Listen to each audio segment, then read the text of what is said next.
And so I'm happy to be here. I'm going to be talking about something that's very personal to me and my indigeneity.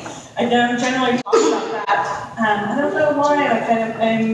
I'm trying to understand that. I'm very comfortable being an activist for other minoritized people, but somehow advocating for myself, my own people, has been something that I've been really quiet about, and I'm trying to make sense out of that. But what I'm going to do is spend some time sharing some poetry that I've written, and then talking about a recent visit I made to the Yurok reservation where my father grew up. I spent about 5.5, 6 months just hanging out in Wichpeck, hanging out with my aunties and my cousins, doing some traditional material gathering, basket weaving, hanging out with young people, and so I want to talk a little bit about what kind of came of that. And I also want to prepare you in a typical, I think, Indigenous way. I'll be going between stories and poems, and in a non-linear fashion, so that we can have an experience together, more so than a regular presentation. So I want to throw that out for all you white people. Seems like there are a lot of you out there.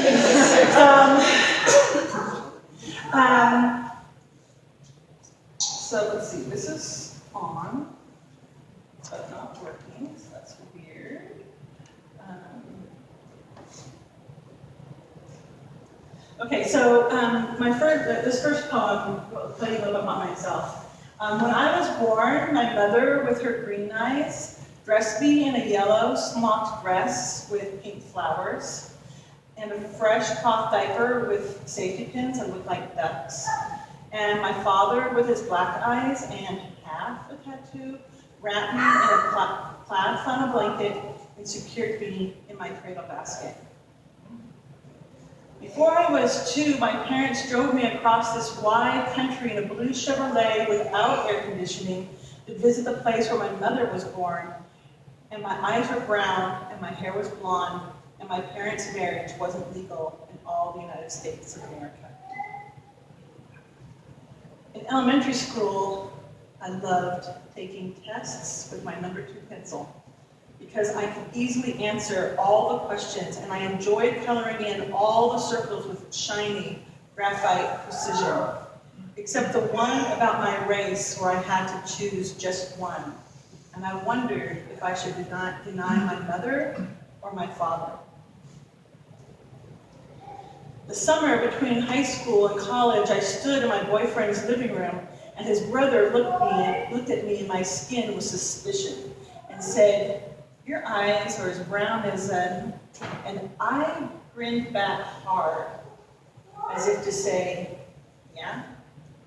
And I was confused, but I didn't feel bad for me. Later, my boyfriend told me he couldn't marry me because I wasn't white. I told him I hadn't asked.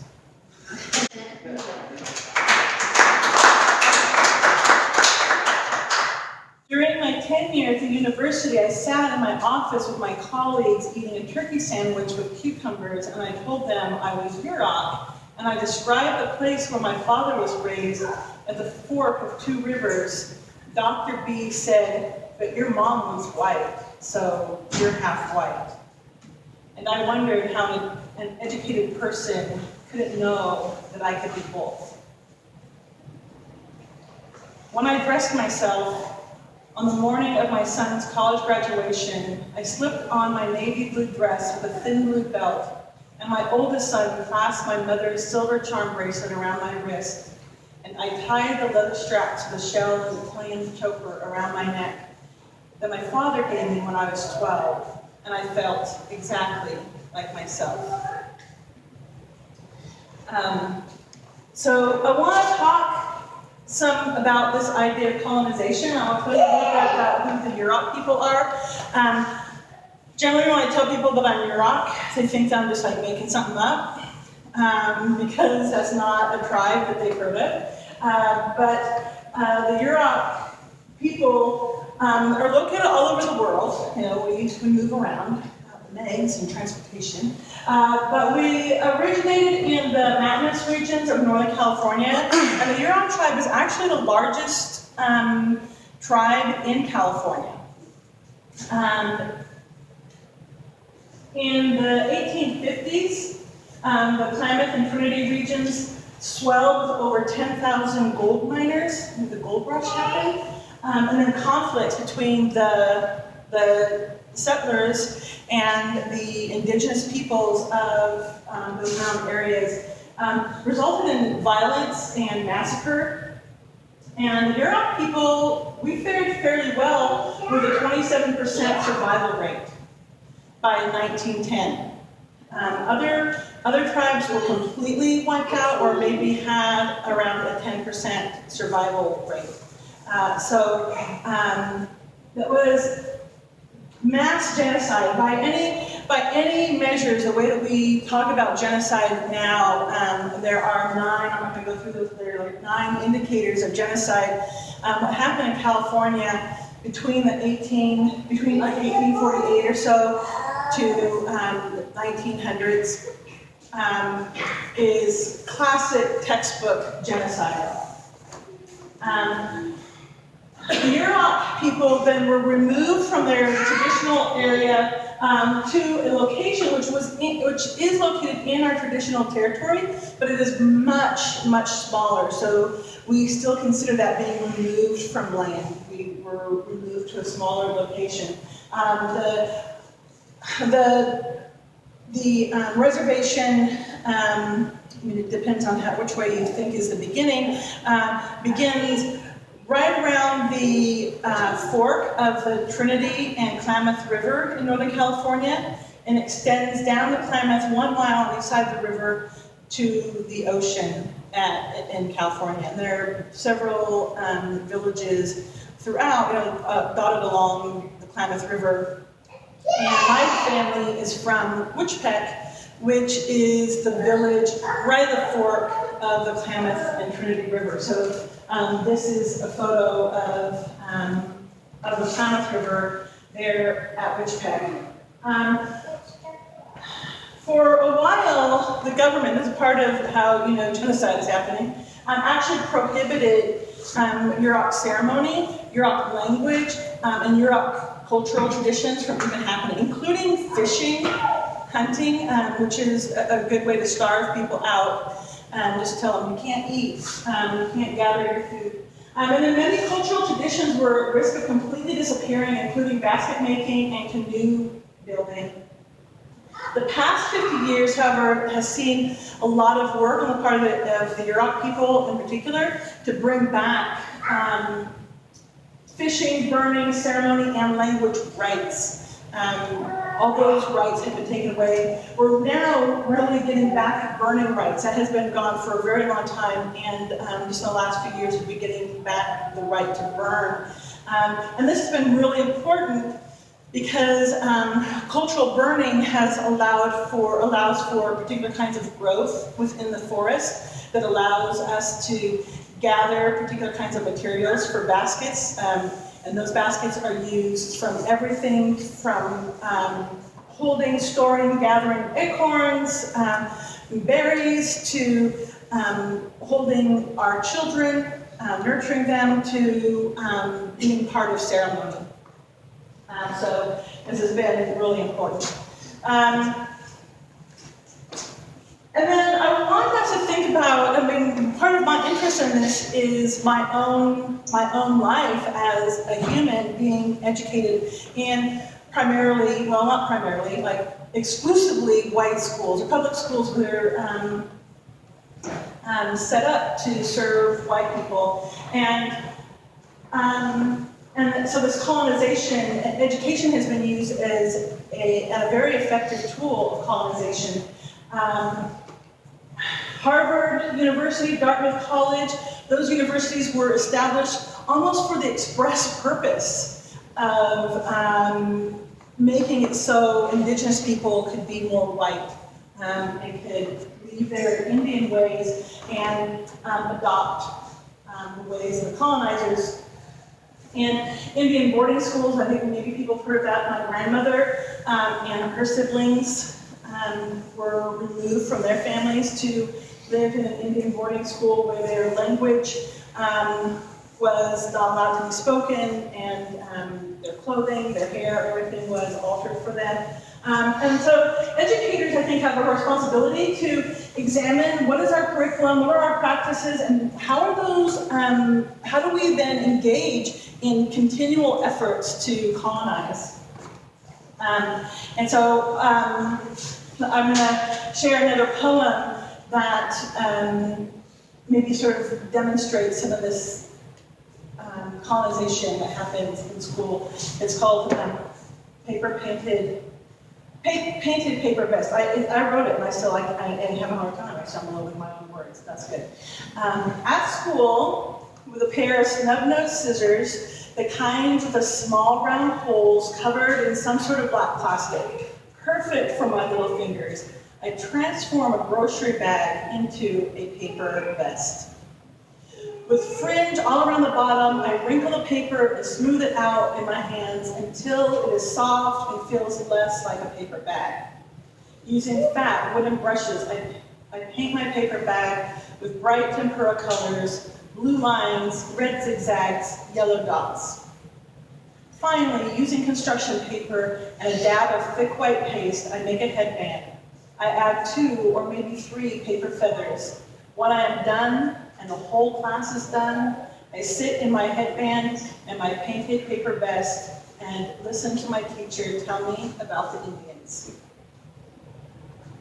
At home, I wait for my father to return from work promptly at 5:15 so I can eat my dinner. He has taken off his coveralls with the white oval that says Tim in smooth blue letters. My father now wears a white t-shirt and blue work pants. His hands smell like oil and diesel fuel and steel. Forever, that smell is the smell of my father. I eat the salmon that my father netted from the river last fall. I don't like the taste, but it's what's for dinner, and I must pick around the bones and the gray skin and eat all the pinky flesh. I'm not even allowed to make a sour face. But the blackberry jam that my mom put up is good. And we all tell the story of how we each had to pick a gallon of berries every day last summer at Graham's house before we could swim. We tell the story as if it was a cruel hardship, but we all know it was a treasure. We linger at the table and tell the stories of our day. I made a painted paper vest and am learning about the Indians. At my grand's house with my brother and my cousins, I run from my grand's front porch down to the river. I stop only to taste the blackberries.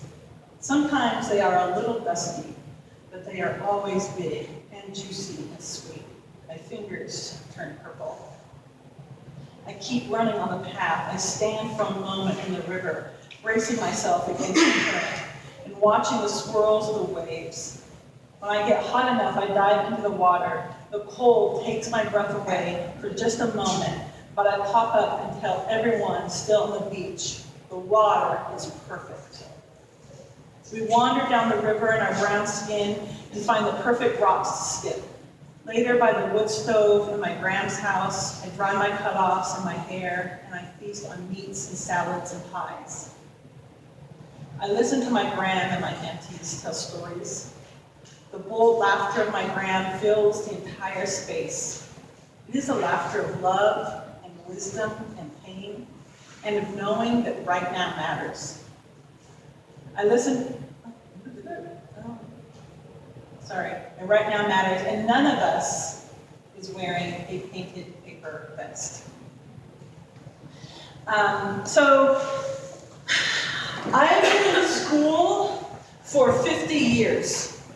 I started school like a good Indigenous kid in Head Start when I was 4 years old, like all other kids that were living on the reservation. And I just haven't left. I have been a student, I've been a teacher, and now I'm a teacher educator. So I have experienced school from a lot of different angles. And And I loved it. And so when I went back to Wichpeg, I spent time thinking about my own life and sought to do an autoethnography. I can relate to De Leon, who said that he understands the feelings of anger and shame and of dancing through my public school years, inhabiting the middle ground between the experiences and values that I had at home and through cultural practices of my grandparents and other family members, with those from my primarily white social circle who did not possess the same experiences. I was just always torn between these two things. And so I wanted to understand that better, probably because I think that my story is not unique. I think it is typical and represents what a lot of Indigenous young people experience in schools. And so Mahasau says that if researchers want to know what Native women think, they should ask them. And I thought, I'm telling the story because no one asked me. I've been waiting. No one's called. So I thought, well, I'll just do the story myself. And with the idea that I would share my stories. And part of what was so surprising to me, I mean, you heard that I was a former mathematics teacher. I majored in math in high school, in college. My minor was physics. I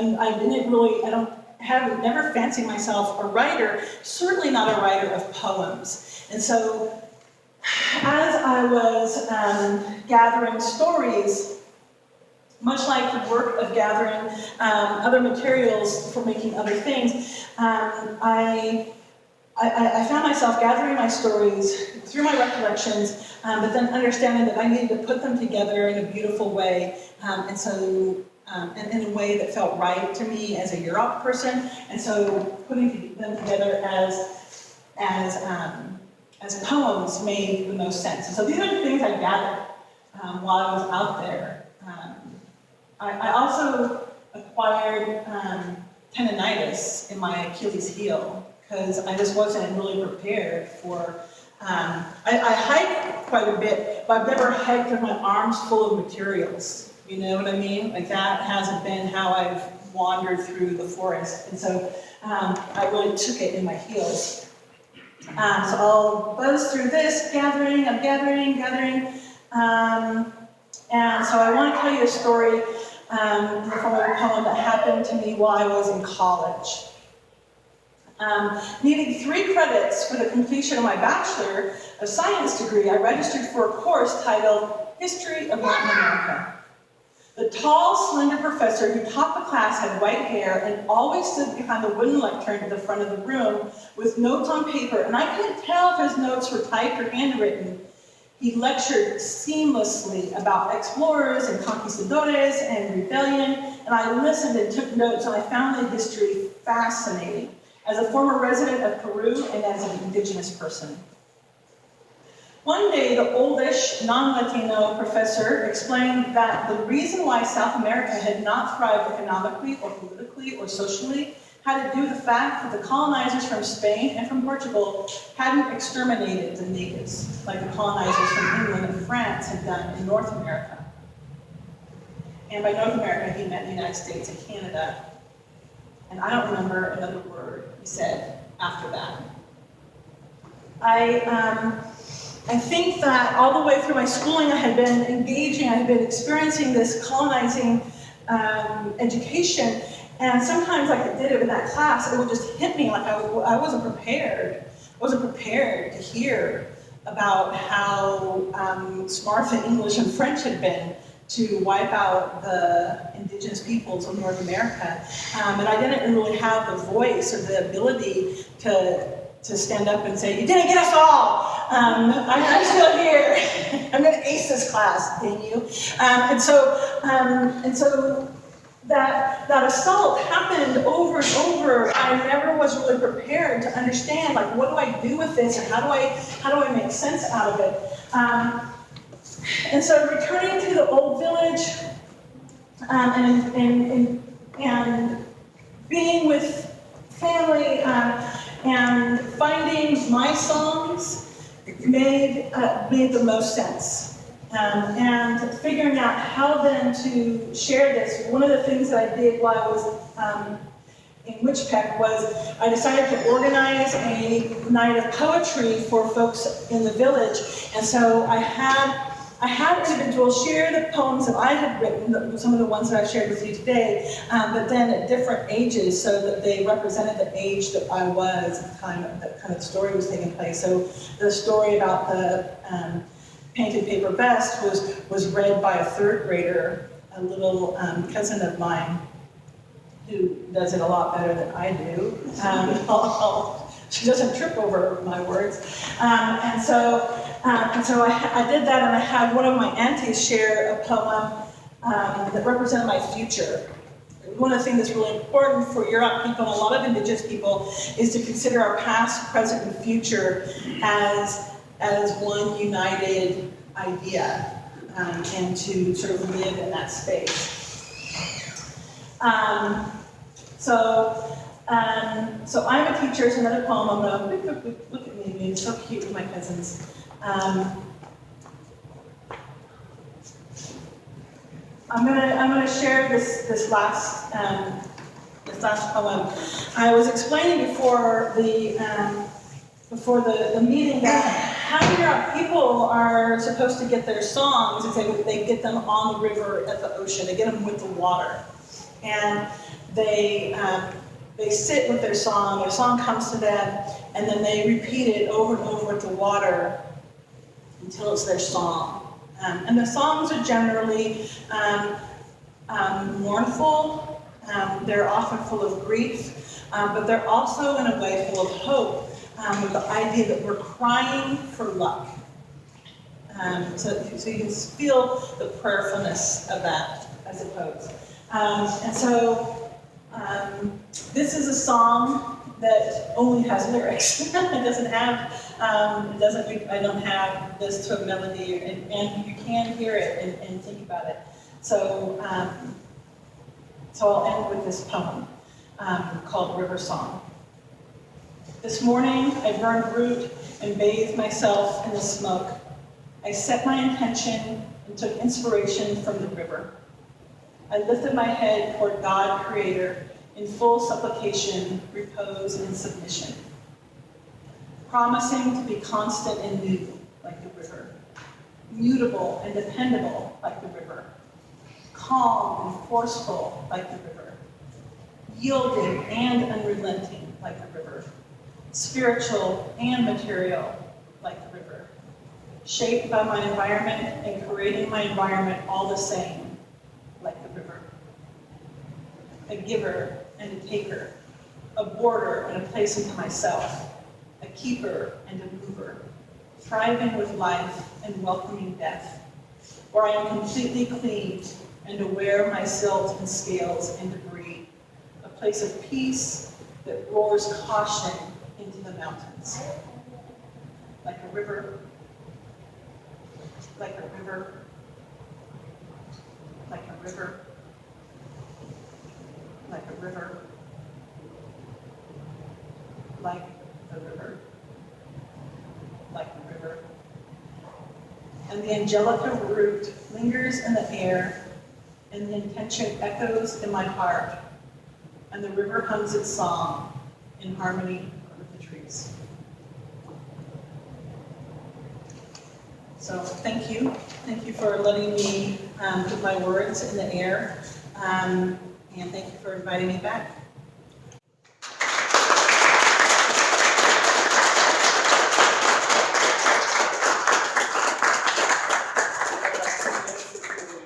Yeah, so we have some time now if you'd like to ask some questions and have me ramble. I think that's how this goes. Yeah. This may be an unanswerable question. Do you think before the Yurok area got decolonized, do you think the songs were less mournful? No, they were pretty much that way. Okay. One of the things that the Yurok people believe is that the world was pretty darn good until humans got here. That the Creator created the world and it was perfect, it was perfectly in balance. And then the humans got here with their strife and their violence and their pettiness and introduce misbalance. And so what has to happen on a regular basis is, and so the Yurok people, and a lot of the regional tribes sort of have the same sort of notion, is that we need to fix the world, which means we need to bring balance back into the world. And most of the dances and the songs are about bringing that balance back. And the idea then for a dance, a ceremonial dance, is that we physically have to put the world back in balance. So you can imagine like how hard one would have to dance at this point, especially, to get the world right. And so some of those dances can last up to 10 days with continual dancing, nonstop that entire time. Dancers coming in, coming out, so that the dance remains, so that we can fix the world. And so a lot of those songs have always been very mournful, sort of repentant, right? Say, yeah, we messed it up, but we got to come together and fix it. So one of the themes I was picking up during your presentation was often how the narrative was not inclusive or thoughtful towards the indigenous people. They made assumptions about, oh yeah, everything's fine, everything's good, we did the best thing we could. I know there are a lot of people who still have that same mentality, whether it's from a point of ignorance or they just choose to believe that way for other reasons. In your experience, what is the best way to get through those people and say, hey, there was something bad that happened, this is something that is worth looking into and repenting for lack of better. Yeah. I think part of it is tough because I think that people don't want to feel bad about themselves. You know, we have an inclination to avoid that. And so a lot of these stories and a lot of these ideas can make people who have traditionally benefited from colonization, or the colonizers themselves, just feel bad. And just feeling bad isn't that useful. My goal is not to help people feel bad. My goal is to help people dance it out so we can fix it, right? And so I think that's part of the deal too, is to understand that that we can't fix what we don't know. And what I think is really hard is for indigenous young people who are experiencing schools, they're experiencing it, but they don't yet have the language or the words to even tell anybody what's going on. I can feel itchy and scratchy, but as a young person, I don't even know. Like, all I want to do is get all the answers right on the test. I want to perform, I want to do what people are asking me to do. And so I think that makes it really difficult. And how do we approach these conversations in a way that says to white people, to colonizers, what you did, okay, it's in the past, so let's stop it now. We don't have to continue with the colonizing efforts. We can put those away and then create paths for indigenous people to feel whole, to be thriving, and to step into themselves in a way that is beautiful and full of well-being. But people have to be willing to come to that conversation, if that makes it tough. Other questions? Yeah. So I'm in high school right now. What would be like a good way for me to start bringing up these issues to like maybe my administration or teachers or other students? Right. So I think the part of it is when we hear stories, you'll hear stories about how the West was won, or what's up with pioneers, or that's welcome to Utah, right? I think part of it is begging the question, but what about these other voices? What about these other people?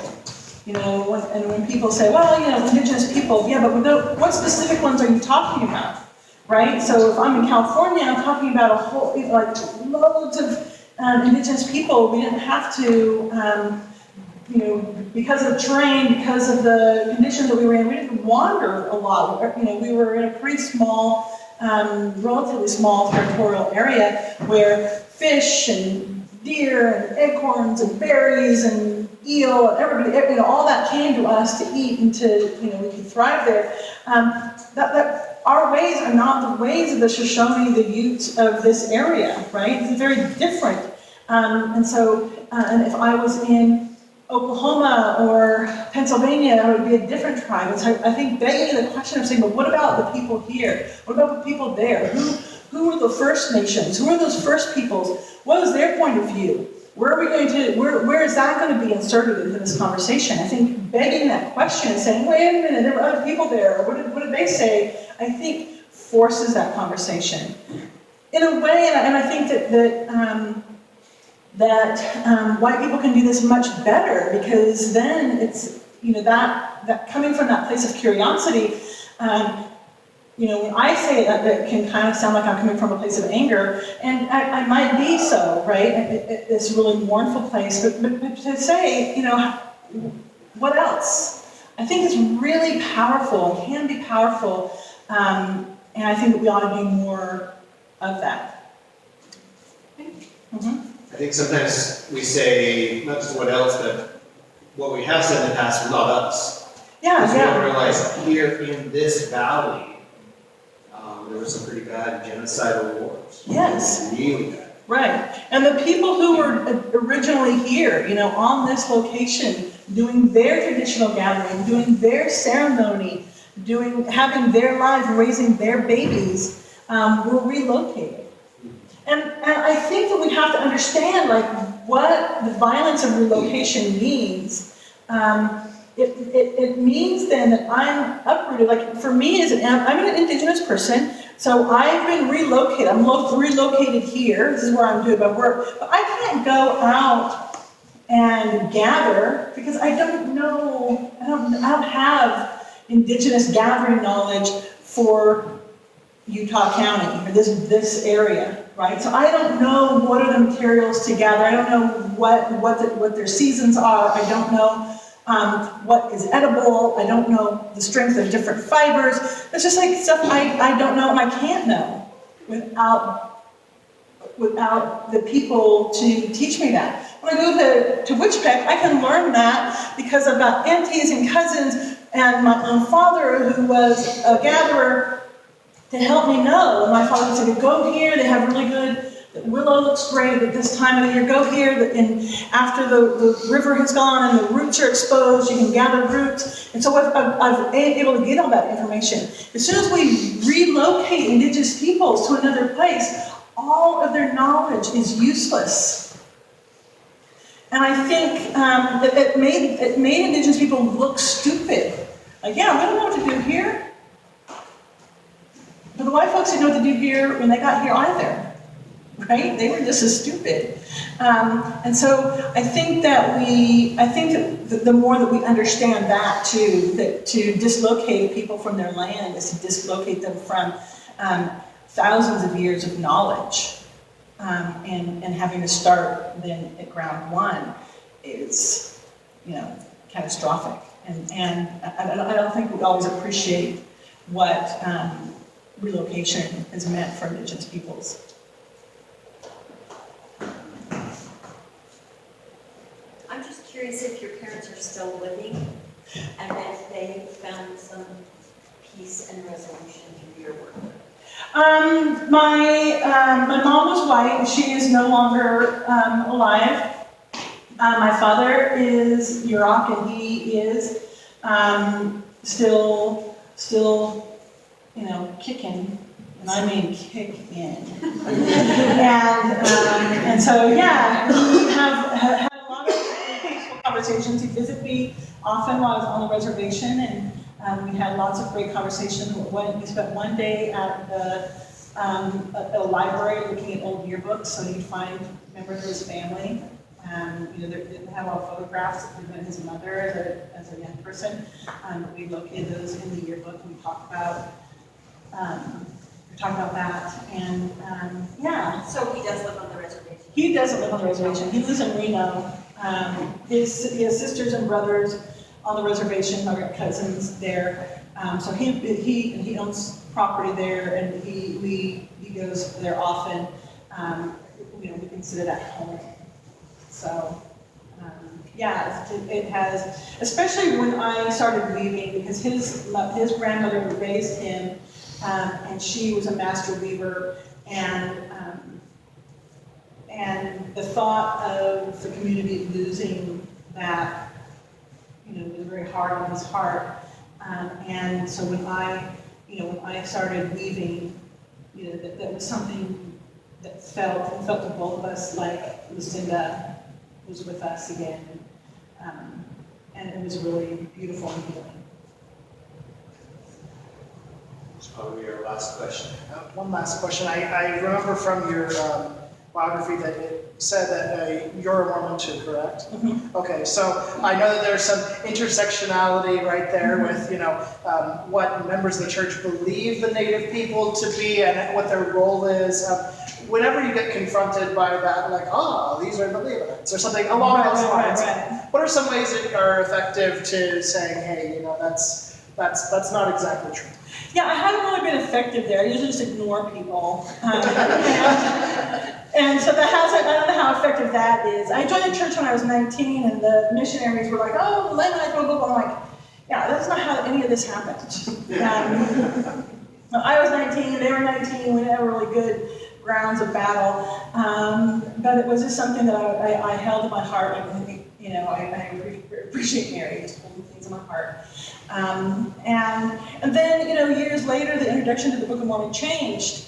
That felt a lot more congruent with what I understood. And so I was like, see, God knows. God gets it. Like, I can't expect 19-year-old missionaries to get it, but God does. And so that has brought me peace. I don't know if you were aware, but in August, there was Clark Hinckley, the son of Gordon B. Hinckley, was giving a presentation about the wondrous life of Christopher Columbus and how he's prophesied in the Book of Mormon and blah, blah, blah, blah, blah. And then I just like synapses snapped for me, and I was like, not the decolonizer. And I penned a piece that ran in the Daily Universe that said, I'm all done with Columbus. I'm not into it. And part of, LDS scripture that talks about, someone will come across the great waters and prepare this land, blah, blah, blah. Like, why that person have to be white? You can't say that. Well, why does that person have to come across the Atlantic Ocean? Like, there are lots of great waters. And to understand indigeneity and to understand, especially for Yurok people, we live on a great water. The Klamath is a pretty great water. We also live on the Pacific Ocean. Pretty great. And I can imagine a lot of different ways that someone could come across a great water. I can think about myself, we're made up mostly of water. I have a great water too. And so, I can get how a white person can interpret those and be like, Christopher, but an indigenous person reading that is going to have a lot of other interpretations. And if we're really going to be serious about saying that we believe that there's any semblance of indigeneity within the Book of Mormon, then we have to also honor indigenous interpretations of the Book of Mormon rather than white interpretations. So I'm here for that. So with that,